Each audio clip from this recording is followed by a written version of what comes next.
We are constantly told that the only way to get ahead is to push yourself to the front. The modern playbook says you have to aggressively market your achievements, hustle harder than everyone else, and constantly look out for number one. But this endless race for status is exhausting. Every conversation becomes a transaction. Every project becomes a battle for credit. We spend massive amounts of energy just pushing against the weight of everyone else trying to do the exact same thing. When you lean in too hard to control a situation for your own benefit, the people around you can feel it. That pressure triggers an instinctive defense mechanism in others. They begin to resist your influence precisely because you're trying so hard to exert it. Over 2,000 years ago, the philosopher Laozi observed this exact dynamic. He warned that if you keep grinding a blade to make it as sharp as possible, the edge becomes brittle. Pushing for absolute control and maximum personal advantage creates a state that is too rigid to last. When every interaction is designed to feed your ego, the people around you eventually stop wanting to help. You isolate yourself. The constant maneuvering drains your energy, leaving you burned out and surrounded by competitors instead of allies.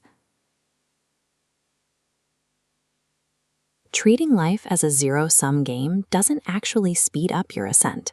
It manufactures the very friction that eventually grinds your progress to a halt. To escape this exhaustion, we have to look at a counterintuitive approach found in the ancient text, the Tao Te Ching. It offers a framework where putting yourself last actually puts you in the strongest position. The text points to the natural world as the ultimate model. Heaven and earth endure for eons because they don't exist for their own sake. They simply operate, providing life and environment without ever demanding applause or taking credit.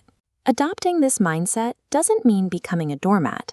Stepping back and checking your ego at the door is actually a highly effective strategy to remove the social resistance we talked about earlier.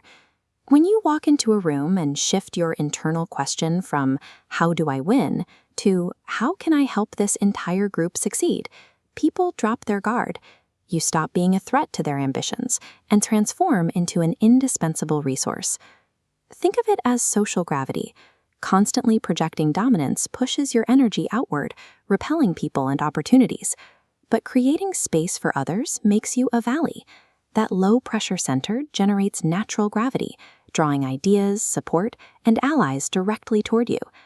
True influence isn't achieved by throwing your weight around. It happens when you create a receptive environment that people naturally want to flow into. This dynamic is why the Tao Te Ching frequently uses water to explain the true nature of authority. Water effortlessly seeks the lowest points, places everyone else avoids or looks down upon. It flows around obstacles without resisting, eventually pooling into vast, unshakable depths. The ocean commands the hundreds of mountain streams and rivers flowing into it. It doesn't achieve this massive scale by elevating itself, but by physically resting below them, ready to receive everything they bring. Apply this to leading a team. When you position yourself beneath your group, supporting their work, absorbing the blame, and highlighting their wins, they will voluntarily offer you their respect and loyalty. By refusing to engage in petty ego battles, you practice what the ancients called acting without competing. Because you aren't fighting for the spotlight, no one can actually fight you for it. Strong leaders understand that their authority doesn't come from forcing people to look up to them. It comes from lowering themselves to elevate everyone else, turning potential rivals into dedicated partners. Try applying this in your very next project or meeting. Stop trying to micromanage every detail just so your name is stamped on the final product. Instead, practice what Laozi called mystic virtue. Do the hard work of creating value, nurture the growth of the people around you, and then step back without demanding ownership or waiting for a round of applause. The moment your colleagues realize you're genuinely invested in the project, and not just your next promotion, the tension in the room evaporates. Defenses drop. People stop guarding their ideas and start offering them to you because they no longer see you as a competitor for the prize. While everyone else frantically burns their energy climbing over one another, you remain anchored. Your quiet stability becomes the strongest force in the room.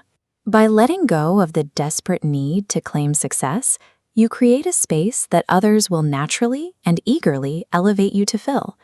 You reach the top not by clawing your way up, but by letting the world carry you there.